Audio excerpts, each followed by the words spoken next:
Assalamualaikum warahmatullahi wabarakatuh. Perkenalkan, nama saya Revi Damayanti dari kelas akuntansi 23A. Handphone saya 23412007. Di sini saya akan menjelaskan tentang pengertian komunikasi bisnis. Komunikasi bisnis dapat diartikan sebagai proses pengiriman dan penerimaan pesan antara individu atau kelompok dalam lingkungan bisnis.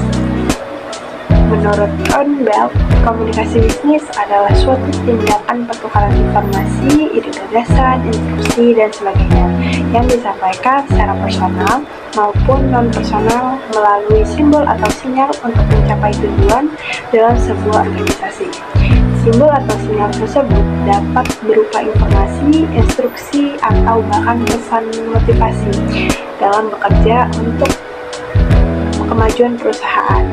Dalam komunikasi bisnis, pengirim pesan harus memastikan bahwa pesan yang disampaikan dapat dimengerti dengan jelas oleh penerima pesan. Beberapa manfaat dari komunikasi bisnis adalah meningkatkan kepuasan pelanggan, memperkuat hubungan dengan mitra bisnis, dan meningkatkan efisiensi dalam organisasi. Kemampuan untuk berkomunikasi dengan jelas dan efektif adalah keterampilan penting yang harus dimiliki setiap orang atau individu yang bekerja di dunia bisnis. Oleh karena itu, memiliki pemahaman yang kuat tentang teknik komunikasi bisnis dan kemampuan menggunakan teknologi informasi secara efektif dapat membantu perusahaan dalam mencapai kesuksesan. Selanjutnya ada tujuan komunikasi bisnis. Tujuan dari komunikasi bisnis adalah untuk menjalin hubungan kerja yang baik dan juga meningkatkan produktivitas dalam lingkungan kerja. Melalui komunikasi yang efektif, seseorang dapat menyampaikan pesan secara jelas dan menghindari kesalahpahaman antara penerima dan pengirim pesan. Tujuan lain dari komunikasi bisnis adalah untuk memotivasi karyawan dan membangun kepercayaan antara rekan bisnis.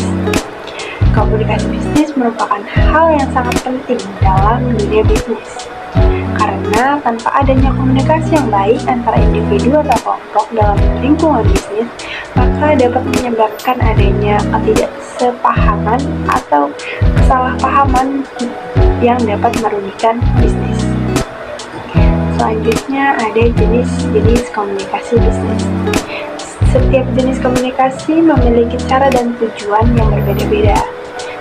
Terdapat beberapa jenis komunikasi bisnis seperti komunikasi horizontal, vertikal, dan diagonal seperti penjelasan berikut.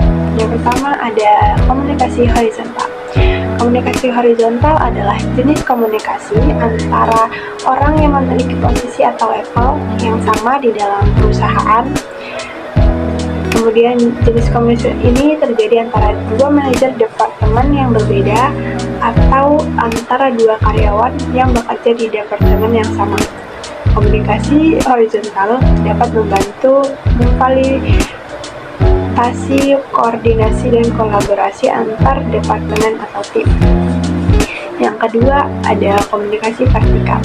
Komunikasi vertikal adalah jenis komunikasi antara orang yang memiliki posisi atau level yang berbeda di dalam perusahaan, seperti antara karyawan dan manajer. Jenis komunikasi ini dapat membantu karyawan memperoleh umpan balik dan mendapatkan arahan dari manajer, sementara manajer dapat memantau dan mengawasi kinerja karyawan. Kemudian yang ketiga ada komunikasi diagonal. Komunikasi diagonal adalah jenis komunikasi antara orang yang memiliki posisi atau level yang berbeda di dalam perusahaan yang tidak secara langsung terkait, seperti antara karyawan di departemen yang berbeda. Jenis komunikasi ini dapat membantu meningkatkan keterbukaan dan fasilitasi kolaborasi antara departemen atau tim yang berbeda. Selanjutnya ada teknik komunikasi bisnis. Untuk mencapai tujuan komunikasi bisnis yang efektif, individu harus memiliki teknik komunikasi yang baik. Berikut ini beberapa teknik komunikasi bisnis yang dapat diterapkan. Yang pertama ada mendengar aktif. Mendengar aktif merupakan salah satu teknik komunikasi bisnis yang sangat penting. Dengan mendengarkan aktif, seseorang dapat memahami pesan yang disampaikan dengan baik dan dapat memberikan respon yang tepat. Selain itu, dengan mendengarkan aktif, seseorang dapat membangun hubungan yang baik dengan rekan bisnis dan karyawan. Yang kedua, ada menggunakan bahasa yang tepat. Penggunaan bahasa yang tepat dalam komunikasi bisnis itu sangat penting untuk memastikan bahwa pesan yang disampaikan dapat dimengerti dengan jelas oleh penerima pesan. Oleh karena itu, penggunaan bahasa formal dan jelas harus diterapkan dalam komunikasi bisnis. Yang ketiga, ada menjaga kontak mata. Menjaga kontak mata saat berbicara dengan rekan bisnis dan karyawan itu dapat membantu membangun hubungan kerja yang baik dan menunjukkan rasa hormat terhadap lawan bicara. Dan yang terakhir, ada menjaga emosi. Dalam situasi yang sulit atau menegangkan, seseorang harus dapat menjaga emosi dan tidak terlalu mudah tersinggung. Hal ini dapat membantu membangun hubungan yang baik dengan rekan bisnis dan karyawan. Oke, sekian aja pembahasan yang dapat saya sampaikan. Kurang lebihnya saya mohon maaf.